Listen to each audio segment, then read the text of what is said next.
저는 오늘 고린도전서 12장 10절로부터 11절까지 우리 본문을 좀 계속해서 지금 세 주째 같은 본문 말씀 가지고서 우리가 봉독하죠. 네, 저는 오늘 이 고린도전서 12장 10절로부터 11절까지 말씀을 가지고 오늘은 영들 분별하는 은사라고 하는 제목으로 성령 강의 18번째 여러분과 함께 나눠보려고 합니다.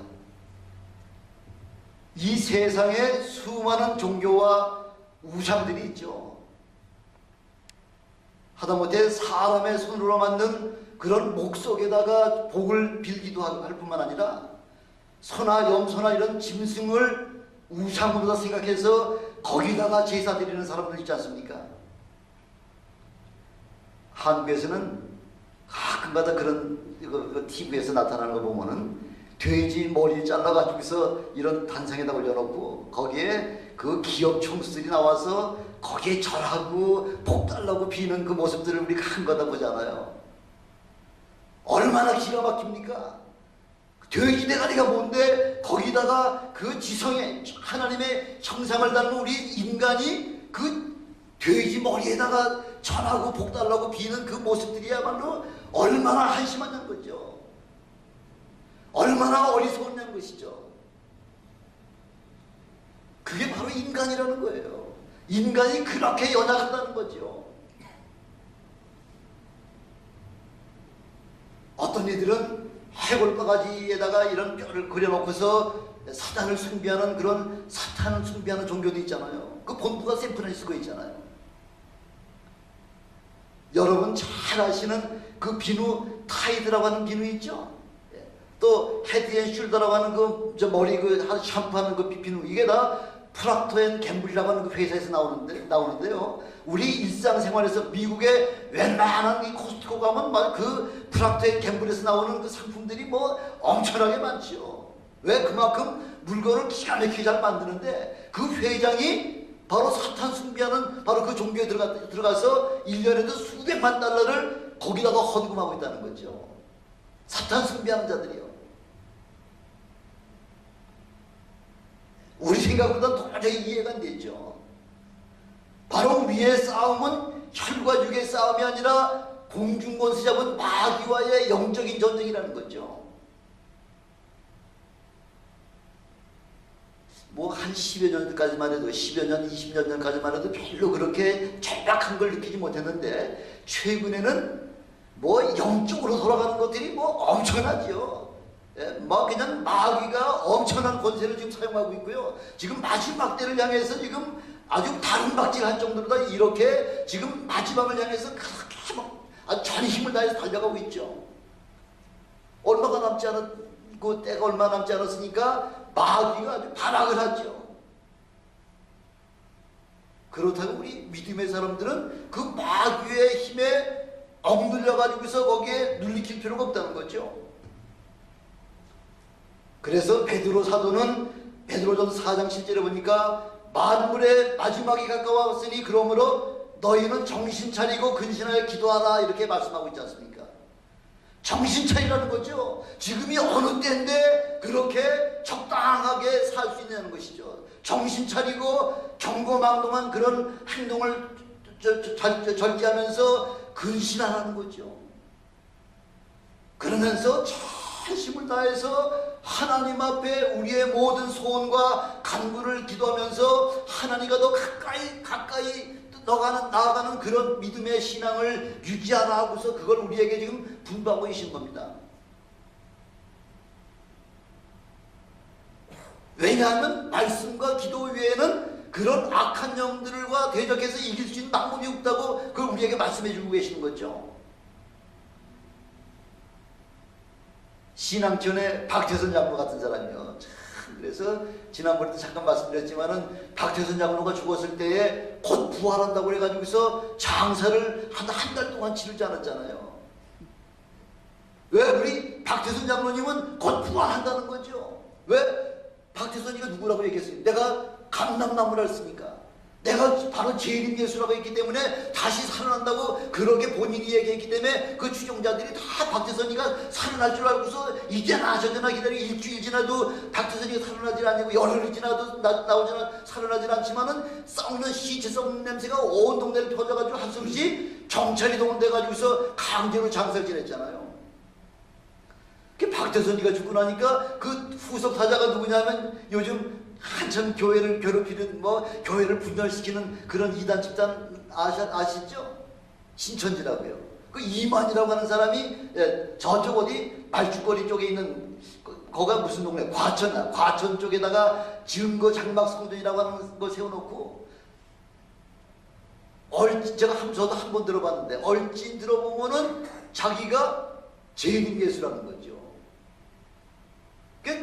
그 이만희를 믿지 아니할 것 같으면은 12지파 속에 들어가지 아니할 뿐만 아니라 구원에서 제외된다는 거죠. 14만 사천에서 제외된다는 거죠.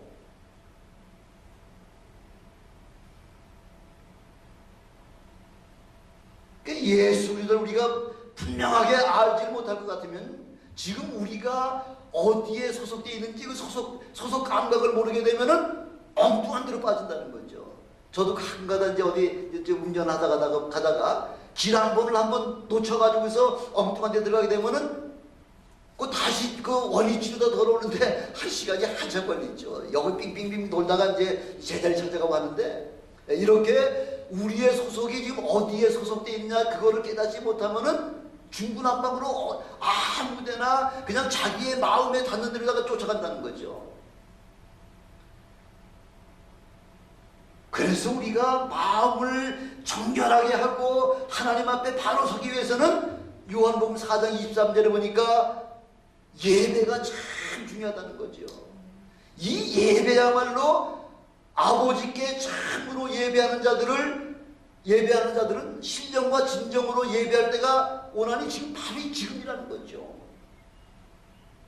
곧 이때라. 아버지께서는 이렇게 자기에게 예배하는 자를 찾으신다고 그렇게 말씀하고 있는 거죠. 예배가 이렇게 엄청나게 중요한 거예요. 예배를 통해서 우리 하나님은 여러분들을 만나주신다는 거죠. 그래서 하나님을 만나는 그 방법은 어떻게 이제 하나님을 만나냐면 신령과 진정으로 하나님을 찾을 때에 그때 우리 하나님께서 여러분들을 만나주신다는 거죠. 그럼 신령과 진정이라는 게 뭐냐는 거죠. 아까도 기도에서도 말씀하셨지만은 우리가 성령 충만해가지고요. 말씀이 그러한가요? 말씀을 상고할 때에 바로 우리가 성령 충만하게 될 뿐만 아니라 바로 진리가 되시는 예수, 신령과 진정이라고 하는 것은 예수 그리스도를 확실하게 우리가 알 때 예수님과 더불어 함께 예배할 때 그 예배를 우리 하나님 받아주신다는 거죠.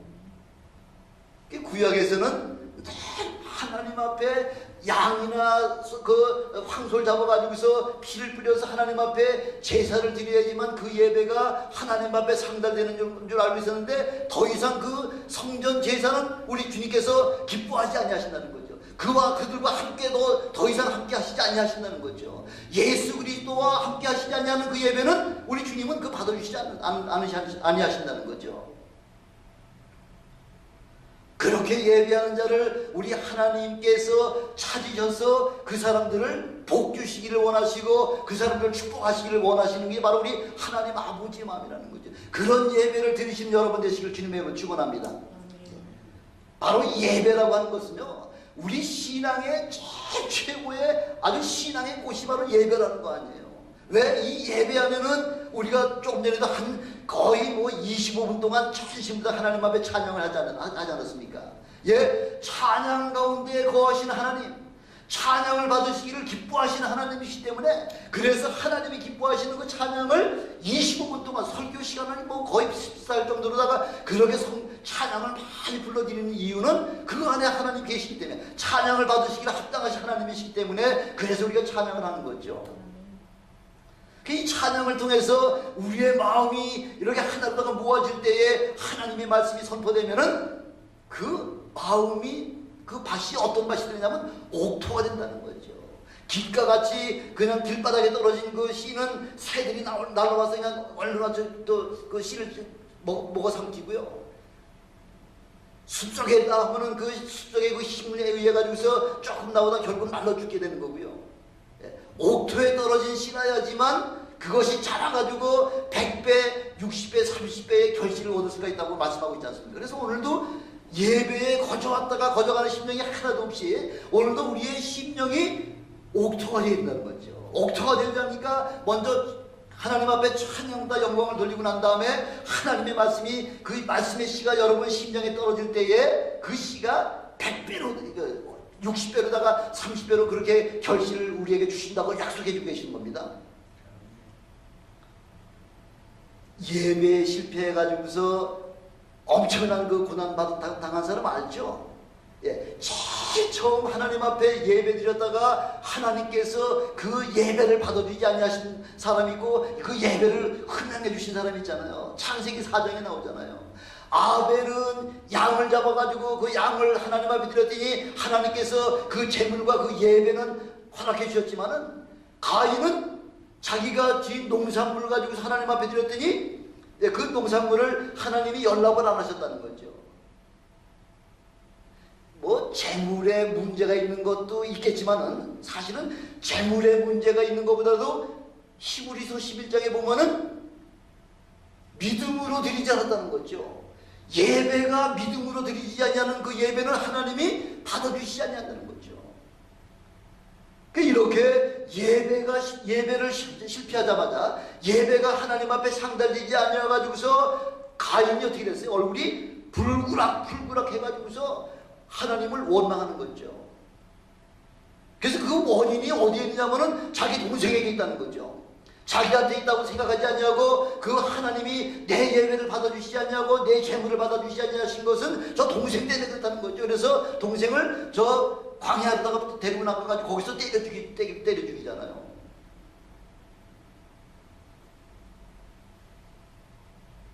가인의 마음을 누가 지금 조종을 하는 거예요? 요한일서 3장 12절에 보니까 뭐라고 말씀하고 계시냐면은 가인같이 하지 말아라. 가인같이 하지 말라는 거죠.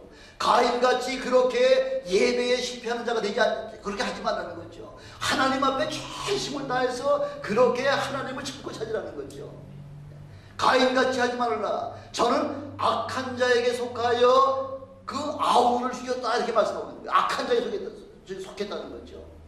그래서 살인하고 도덕질하고 간음하고 모든 그 죄가요 다 사단의 그 의해서 조종되고 있다는 거죠.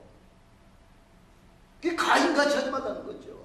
가인같이 하나님 앞에 대충 그렇게 예배 드리지 말라는 거죠. 예배를 통해서 하나님이 그 예배를 받아주시고 그 사람에게 그런 사람을 위해 하나님이 찾으신다고 지금 요한복음 4장 23절에 그렇게 말씀하고 있지 않습니까? 마귀는 살인 교사자예요.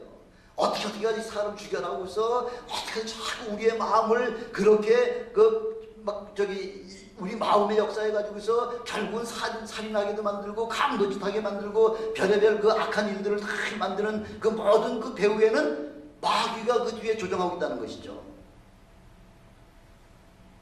그래서 예수 그리스도와 더불어 예배한다. 요한복음 1장 14절에 보니까 예수님을 가리켜서 뭐라고 말씀하고 계시냐면 말씀이 육신이 되어 우리 가운데 거하심에 우리가 그 영광을 보니 독생자의 영광이요 은혜와 진리가 충만하더라.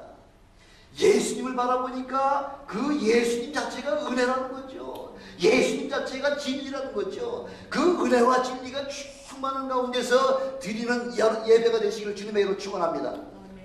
이렇게 예수님과 함께하는 예배가 될 때에 그 다음에 그 예배가 참 예배라는 거죠. 그 예배에 예수님과 함께 하실 때 참 예배가 된다는 것입니다. 그런 자에게 우리 하나님은 복 주시기를 원한다는 거죠.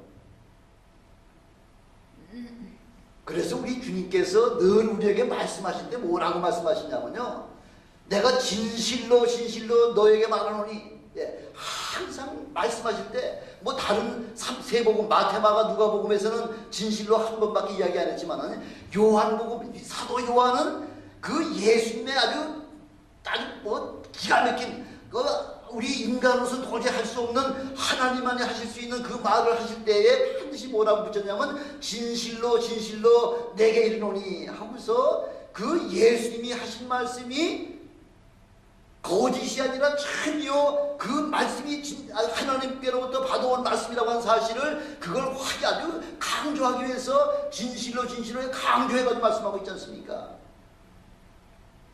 요한복음 1장 51절에 보니까 진실로 너에게 이르노니 하늘이 열리고 하나님의 사자들이 인자 위에 오르락내리락 하는 것을 보리라. 이 말씀 들어보면 이 말씀을 듣는 순간에 유대인들은 다 알잖아요. 왜? 우리 믿음의 조상 아브라함과 이삭과 야곱할 때 야곱이 그 형 에서의 손을 피해가지고서 그 라반 외삼촌 네 집으로 도망가다가 베델 그 광야에서 거기서 해가 져가지고 거기서 잠을 자는데 환상 중에서 천사가 사다리를 놓고서 그 야곱의 위를 천국까지 오르락 내려가는 그 모습을 야곱이 이제 체험을 했지 않습니까? 환상을 받지 않습니까? 그 예수님께서 인자 위에 천사들이 오르락 내려가는 것을 너희들이 볼 거라는 거죠. 야곱만 보는 것이 아니라 이제는 여러분들이 볼 수 있다고 하는 걸 그걸 우리 예수님께서 말씀을 하고 계시는 거죠.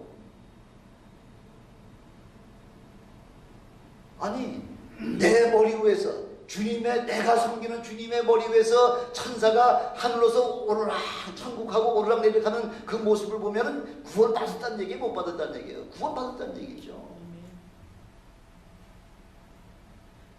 예수님 자신을 통해서 여러분들에게 동일한 그런 은혜를 보여주시겠다는 거죠. 그걸 누가 제일 처음 봤나요? 세례 요한이 봤잖아요. 세례 요한이 요단강에서 지금 침례를 베풀고 있는데 갑자기 어느 한 조만한 청년이 나타나는 거죠.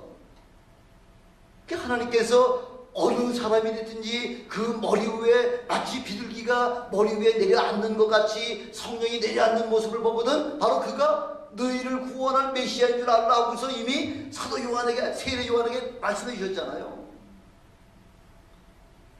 근데 침례를 주다 보니까 한 청년이 오는데 그 머리 위에 성령이 임하시는 걸 모습을 봤다는 거죠. 그때 그 세례 요한의 감격이 얼마나 엄청나겠습니까? 왜? 400년 동안 그렇게 우리 메시아를 기다리면서 선지자가 나타나지 않으면 선지자를 기다리다가 마침내 세례 요한이 나타나서 지금 침례를 베푸고 있는 도중에 바로 우리가 그렇게 기다리던 몇천 년 동안 이스라엘이 기다리던 바로 그 메시아를 내 영적인 눈으로다가 바라볼 수가 있었다는 거죠. 저는 여러분들이 세례 요한보다도 훨씬 위대한 사람이잖아요. 주님이 그렇게 말씀하셨잖아요. 여자가 난 자 중에 세례 요한보다도 큰 자가 없지만은 그러나 천국에 가면 지극히 작은 자보다도 세례 요한이 더 작다고 그렇게 말씀하고 계시잖아요. 그럼 여러분은 세례 요한보다 더 위대하신 분이에요. 그런 분이 세례 요한에게도 그 영적인 안목이 다 영적인 눈이 떠져가지고서 보니까 우리가 기다리던 메시아가 오시잖아요.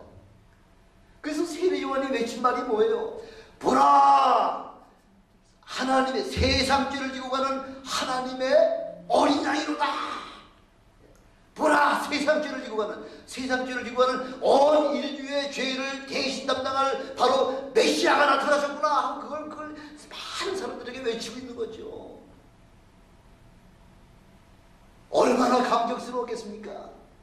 그렇게 수많은 선지자가 예수님 한번 메시아 한번 보려고 그렇게 애를 써도 보지 못하고 그 음성을 들으려고 해도 듣지 못하던 그런 바로 그런 상황이었다가 마침내 세례 요한 앞에 나타나신 예수님을 바라볼 때에 세례 요한의 감격이 얼마나 컸겠냐는 거죠. 저는 이 시간에 여러분들이 그런 주님을 만나보시는 영적인 눈이 떠지시길 주님의 이름으로 축원합니다. 세례 요한은 영적인 눈만 떠진 거 아니에요. 새 침례를 주고서 올라오는 그 모습에 우리 하나님께서 뭐라고 말씀하시냐면 저는 내 사랑하는 아들이요 내 기뻐하는 자다. 하나님의 아들이라는 거죠. 바로 내가 지금 침례를 주는 자가 바로 하나님의 아들이라는 거죠. 그 주님 앞에 내가 당신에게 침례를 받아야 될 텐데 내가 어찌 하나님의 아들을 침례를 줄 수 있습니까? 그러나 내게 행하여 하나님의 의를 이루라는 거죠. 왜? 하나님의 계획이 그런 하나님께서 침례 요한으로부터 침례를 받도록 그 벌써 하나님의 마스터 플랜 속에 들어가 있기 때문에 내게 행하라. 그래서 하나님의 말씀의 의가 이루어지도록 그렇게 하라 해가지고서 세례요한이 예수님을 침략했잖아요. 인간이 하나님을 침략한 거죠. 얼마나 감격스러웠겠어요.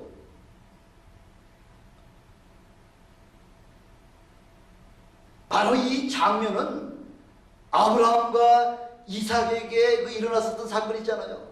너희 독자 아들 그 백세에 난 독자 이삭을 나를 위해서 저 모리아산에 와서 그 제물로 드리려 때 그 아브라함이 그 이삭을 내려가 가지고서 칼로다가 내려치는 순간은 바로 죽은 자와 방불하다 이렇게 얘기하잖아요. 비록 내가 치져서 죽이진 않았지만은 죽은 자하고 똑같을 정도로 다 이렇게 아브라함은 탐욕이 그 일을 행하려고 했다는 거죠. 그때 우리 하나님께서 나도 너를 위해서 아주 내 독자 아들을 너희들을 위해서 내가 아주 죽여줄게 하고서 맹세하셨잖아요. 맹세.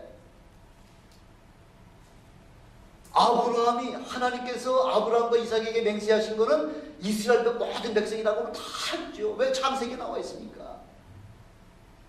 바로 이 계획은 창세전부터 하나님께서 계획하신 그런 일이셨다는 거죠. 그래서 예수님을 이 땅에 보내주신 거죠. 우리 하나님은 뭐를 못하시는 분이에요. 우리 하나님은 거짓말을 못하시는 분이잖아요. 또 회견하는 그림자가 없다는 거죠. 전능하신 분이기 때문에.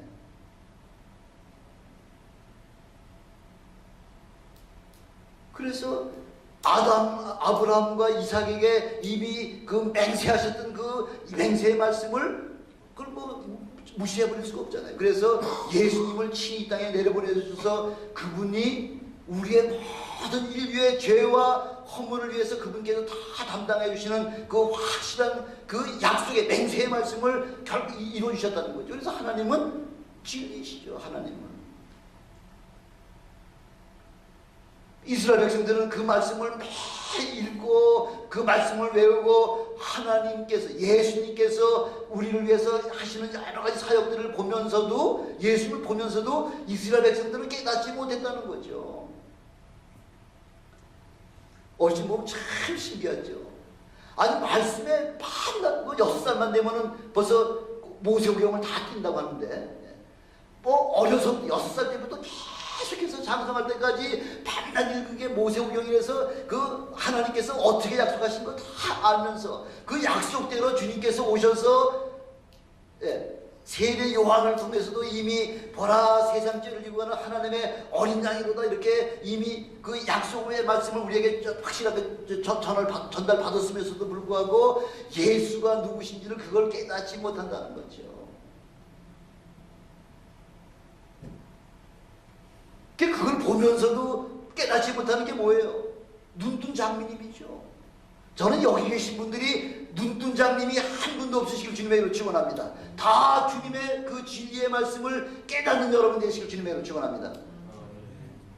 그래서 예수님은 하나님 아버지의 계획을 성취하신 분이시잖아요. 그래서 요한복음 14장 6절에 아까도 우리가 봉독 시간에 잠깐 읽었지만은 내가 곧 길이요 진리요 생명이니 나로 말미암지 않고는 아버지께로 올 자가 없다 이렇게 말씀하고 있잖아요. 하나님 앞에 갈 수 있는 유일한 길이라고 하는 것은 바로 예수님밖에 없다는 거죠.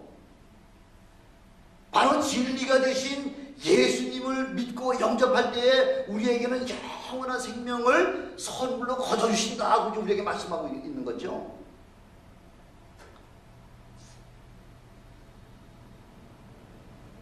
성령을 체험하지 못하면 아무리 눈 뜨고 바라보고 귀로 듣는다고 하더라도 그것을 깨닫지 못하는 것이 바로 그게 성령의 역사라는 거죠.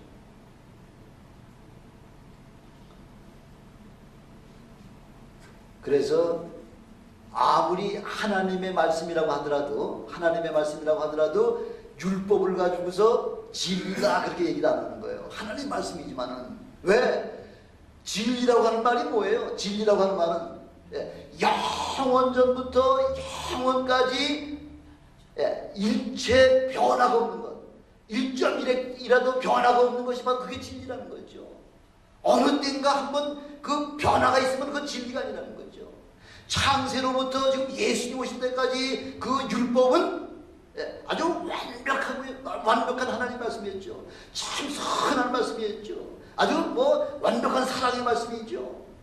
그럼에도 불구하고 그 율법이라고 하는 것은 누가복음 16장 17절에 보니까 언제까지? 율법과 선지자는 요한의 때까지요.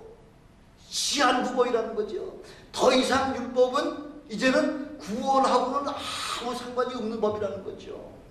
그렇기 때문에 그 한 사건 때문에 율법은 진리가 아니라는 사실입니다. 왜? 율법 가지고 구원이 돼요, 안 돼요? 구원이 안 되면 그 진리가 아니라는 거죠. 오직 복음만이 진리라고 그렇게 말씀합니다. 예수 그리스도가 바로 복음이라는 거죠. 그래서 우리의 삶의 기준은 뭐예요? 우리 삶의 기준이 뭐예요? 우리 삶의 기준은 신약성경이에요.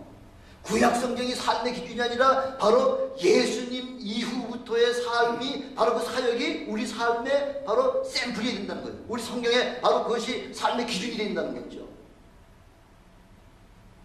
율법 가지고서는 의인을 만들 수가 없잖아요. 그래 로마서 3장 10절에 보니까 의인은 없나니 하나도 없다 선언하죠. 의인이 없다는 얘기는 뭐예요? 의인이 아니라 여기에 의인이 없다고 하는 이야기는 뭐예요? 한 사람도 구원하고는 상관이 없다는 얘기죠. 그러니까 그 진리가 되지 못하는 거죠. 아무리 지금 한국이나 미국에서 잘 나가고 유명한 목사님이라고 하더라도요, 그런 목사님이라고 하더라도 무엇이 참이고 무엇이 거짓인지 그것이 분별하지 못하는 그런 사람들이라고 할 것 같으면 그 멸망이죠. 요즘 가끔가다 듣는 소식에 의하면은 성령 충만부터 시작하셨다가 지금 육체로 마치려고 하는 사람들이 종종 있는 것 같아요. 어디에서 나타나냐면 모든 종교를 하나로 합치자는 거죠. 하나가 되자는 거죠. 듣기가 얼마나 좋습니까? 모든 종교가 서로 네 종교가 옳다, 내 종교가 나쁘다, 이거 서로 따지지 말고 모든 종교를 하나로 만들자는 거죠. 그래서 어느 도시에서는 목사가 절에 찾아가가지고서 절에서 거기서 설교를 했다고 하네요. 그러니까 또 그 절에 그 주지 스님이 또 교회 와가지고서 교회에서 설법을 했다는 거죠. 잘 노는 거죠. 잘 노는 거예요. 너 좋고 나 좋고 매부 좋고 너희 좋고 너도 오케이 나도 오케이 에브리바디 오케이라는 거죠. 서로 비방하지 말자는 거죠. 서로 용납하자는 거죠. 적과의 동침이죠. 그게 뭐예요? 그게 바로 신본주의가 아니라 인본주의라는 거죠. 사람의 마음에는 합당할지 모르지만 하나님 앞에는 그게 아니라는 거죠. 종교 혼합주의라는 거죠. 요즘 한국에서는 문화와 전통을 빙자해가지고서 우상이 슬며시 지금 자리 잡고 앉아 있잖아요. 그렇죠? 이게 우리 문화니까, 우리 고유 문화니까, 우리 전통이니까, 하나님 앞에는 문화고 전통이고 다 필요 없는 거예요. 오직 예수 그리스도의 말씀으로만이 하나님 앞에 구원받을 수 있는 다른 길이라고 하는 것을 우리에게 말씀해 주고 계신 거죠. 만약 인본주의가 아주 기성을 부리고 문화와 전통을 빙자해가지고서 그런 우상이 들어오게 된다고 할 것 같으면 둘 다 멸망이요, 둘 다 죽는 길밖에 다른 길이 없다는 거죠. 그렇게 넘어지게 하는 게 뭐냐면은 요즘 사람들이 참 제일 좋아하는 게 뭐예요? 명예지요, 명예. 그 신문에 보면 하면 대회장 누구 부대장 해가지고 부대장이 부대회장이 10명씩 20명씩 될 필요가 뭐가 있어요. 근데 부대장 이름 쫙 하고 공보위원장 누가 무슨 위원장 해가지고서 한 신문에 그 이름만 수백 명이 나올 정도로다가 명예 그렇게 좋아하는 거죠. 그래서 그 교회 가가지고서 여봐 여기 내 이름 너 있잖아. 그 이름 나오가지고 어떻게 하겠다는 거예요. 그 명예와 돈 때문에 점점 타락해져 간다는 거죠. 이런 영적인 타락이라고 하는 것은 저만 죽으면 되는데, 저만 죽는 것이 아니라 남까지 천국에 들어가지 못하도록 가로막고 있다는 거죠. 그러니까 큰일이라는 거죠. 온통 썩어서 아주 냄새가 날 정도로 다 이렇게 지금 타락되어 가고 있는 그 모습들이 보면은 우리 주님이 벌써 다 마지막 때 되어질 일들을 알고 계시잖아요. 마지막 때에 내가 너희의 믿음을 보겠느냐? 예, 성령 충만해 가졌다가 성령으로 시작했다가 육신으로 맞추려고 하는 사람이 얼마나 많은데요. 그래서 믿음이 연약한 사람, 지금 간신히 예수 믿으려고 한 사람에게 그렇게 인본주의나 이런 잘못된 사상을 집어넣어 가지고서 저도 망하고 그 사람도 그 한 사람을 영혼을 구원하려고 몇십 일을 갖다 다녀서 한 사람을 구원해 가지고서 결국은 멸망의 길로 다시 인도하는 것이 바로 그 현실이라고 하는 것을 우리 주님께서 말씀하고 계시지 않습니까? 제가 매주마다 지금 계속해서 한 번도 빠짐없이 거의 매주마다 드리는 말씀 성경 구절이 뭐예요? 사도행전 4장 12절이잖아요. 다른 이로서는 구원을 얻을 수 없나니 천하 인간의 구원을 얻을 만한 다른 이름을 우리에게 주신 적이 없다는 거죠. 예수 그리스도 그 이름 외에는 절대 구원이 안 된다는 거죠.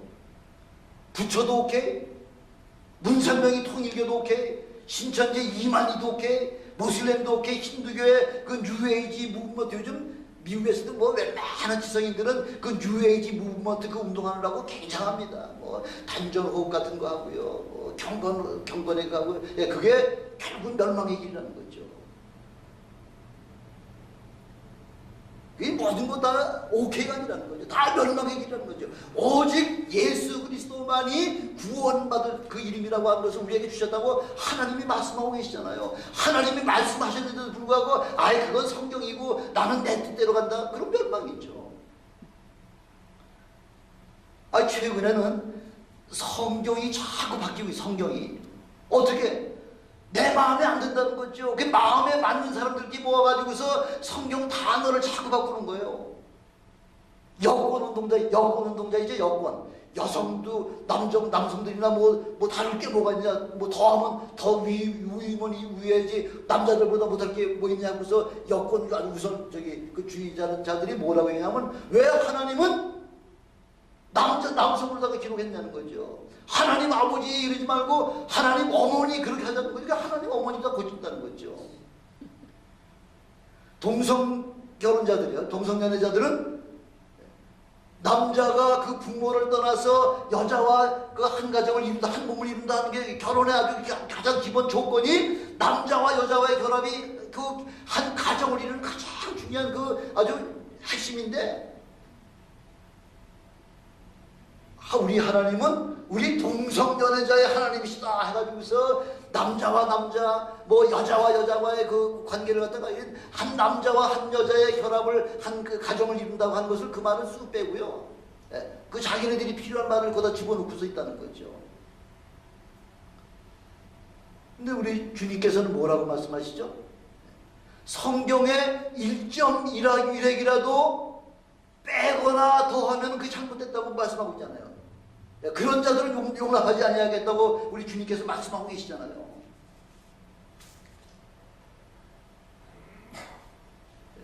성경에서 1.1핵이라도 더하거나 빼면 그때부터는 성경이 아니에요.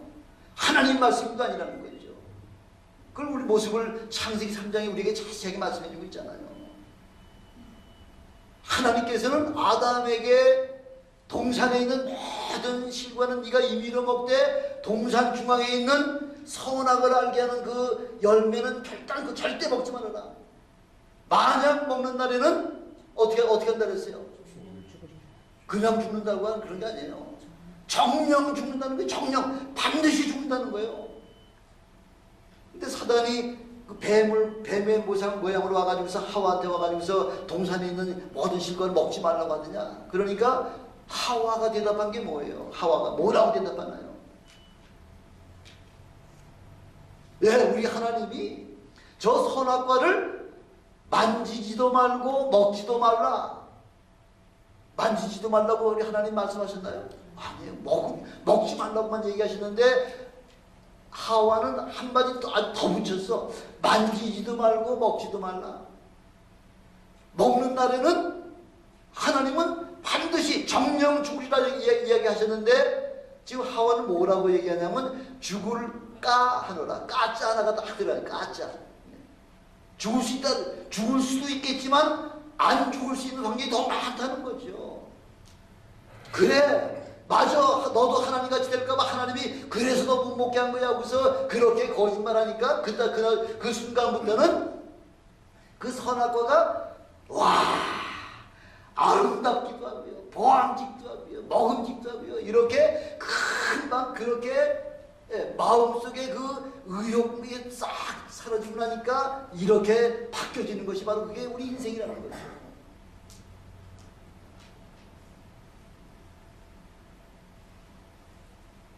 어떤 정신 빠진 그 신학자는요 창세기 1장부터 창세기 11장을 가지고서 뭐라고 얘기하느냐면 우리 단군 신화와 같이 신화다 이렇게 얘기하는 사람이 있어요. 미친 사람이죠. 만약 창세기 1장부터 11장까지가 신화라고 할 것 같으면 여기 앉아 계실 필요가 없어요. 왜? 창세기 1장부터 11장까지는 하나님께서 이 천지 우주 만물을 말씀으로 창조하신 그 과정서부터 시작해가지고 죄가 최초로다가 이 지구상에 들어온 그 과정서부터 그 죄가 들어오니까 멸망받을 수밖에 없잖아요. 그래서 아담을 급히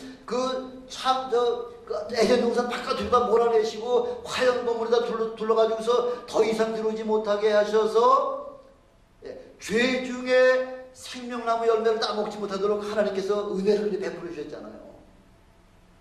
그리고 마귀와의 대화하는 과정 속에서 여인의 후손이 나타나실 것을 처음으로 말씀 동정녀 마리아가 이 땅에 오셔서 그 동정녀 마리아를 통해서 예수가 오실 것을 예언해 놓으셨고요.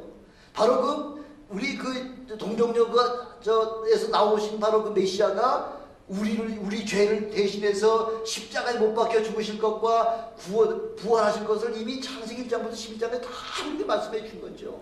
모든 복음의 핵심이 창세기 1장부터 11장까지 다 완전하게 다 나와 있는데 그 신화라 얘기할 것 같으면 여기 앉아 계실 필요가 하나도 없는 거죠. 나가서 마음껏 먹고 싶은 거 마음대로 먹고 피우고 싶은 거 마음대로 피우고 뭐 죄지고 싶은 거 마음대로 해도 괜찮다는 거죠. 이게 만약 신화라고 할 것 같으면은 그래서 사도 바울은 고린도후서 13장 5절에 너희가 믿음에 있는가 너희 자신을 시험하고 너희 자신을 확증하라는 거예요. 너희 자신을 확증해보라는 거죠. 예수 그리스도께서 너희 안에 계신 줄을 너희가 스스로 알지 못하느냐. 그렇지 않으면 너희가 버리는 자라는 거죠. 예수 그리스도가 너희 안에 거하신 것이 그것이 깨달아지지 아니하고 그것이 믿어지지 아니할 것 같으면 너를 버린 자라는 거죠. 버린 자라는 거죠. 아주 경고의 말씀이죠. 무서운 말씀이죠.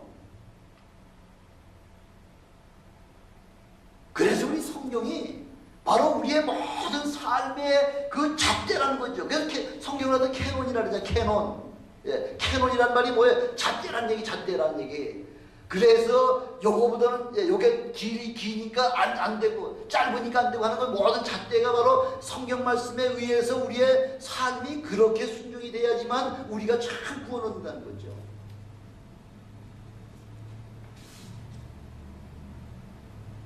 로마서 8장 16절에 보니까 성령이 친히 우리 영으로 더불어 우리가 하나님의 자녀인 것을 증거하신다는 거죠.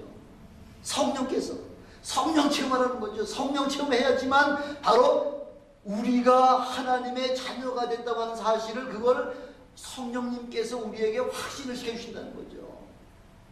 다른 말로 따가는 뭐예요? 도장 찍는 거죠. 인치신다는 거죠. 성령님께서 너는 뭐라는 거예요? 너는 내 것이라는 거죠.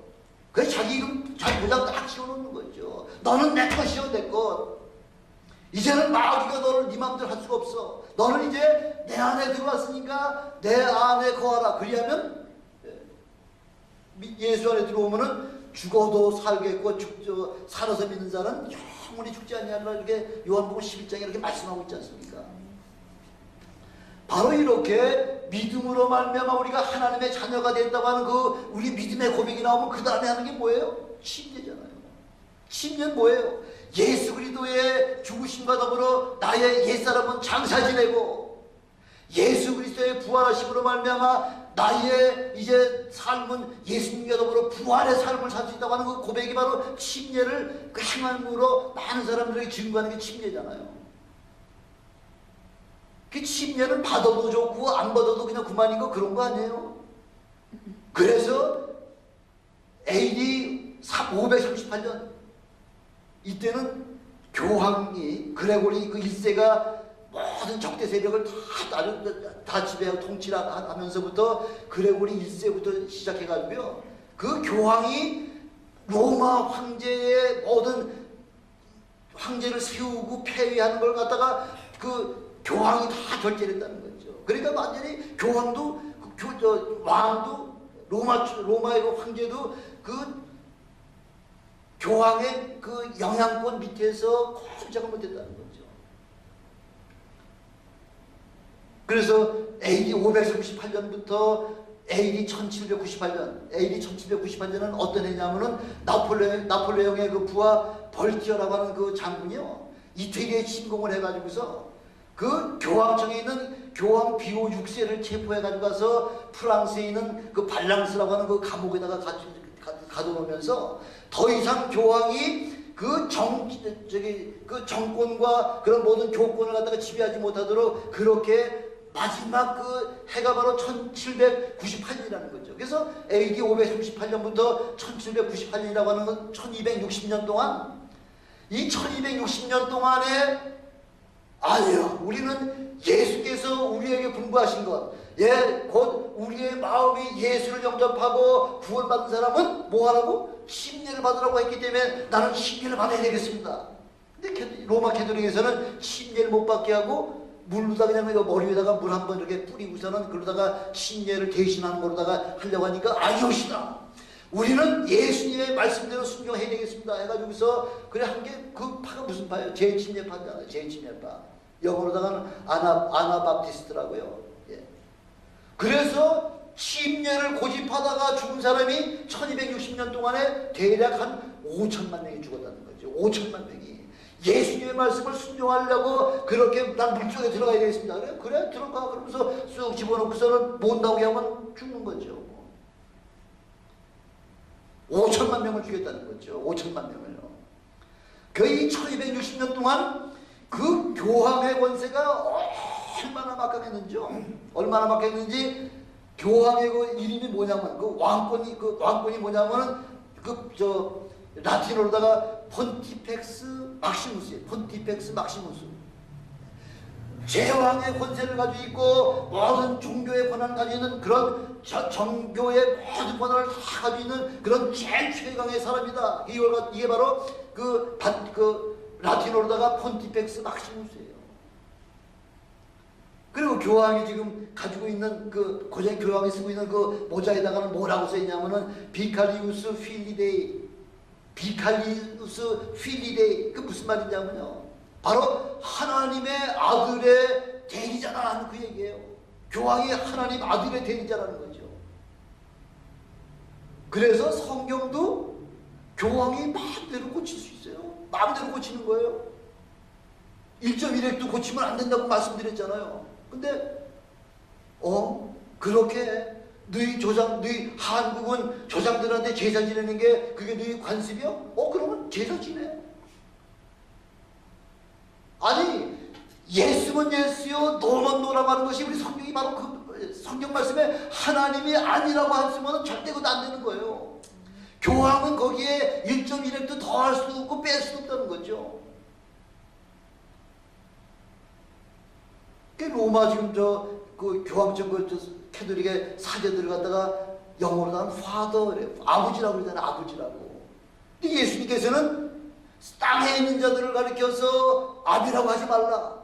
우리 아버지는 하나밖에 없으시니 바로 하늘에 계신 하나님 아버지밖에는 다른 아버지가 없으니까 아버지라고 하지 말라는데도 불구하고 엄연하게 파더 하고 신부들한테도 파더 아버지 하고 부르는 거죠.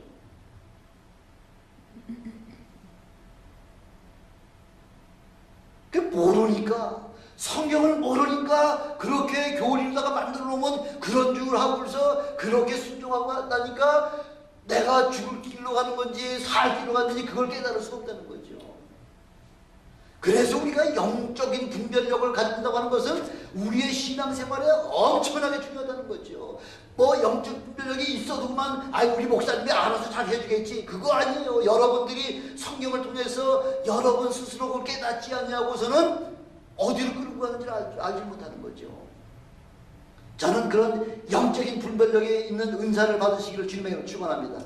영적으로 지금 얼마나 지금 혼란하고 있는지요. 엉뚱한 곳에 가게 되면은, 그래서 성경이 그렇게 말씀하고 있잖아요. 우리 주님께서 소경이 소경을 인도하게 되면 어떻게 된다고 얘기하는 거예요? 둘 다 어떻게 되는 거예요? 구덩이에 빠지는 거예요. 둘 다 같이 죽는다는 얘기죠. 그런 영적인 소경자가 아니라 영적인 눈이 밝아지는, 영 안에 띄어지는 저와 여러분이 되시길 주님의 이름으로 축원합니다. 기도하시겠습니다. 전능하신 아버지 하나님,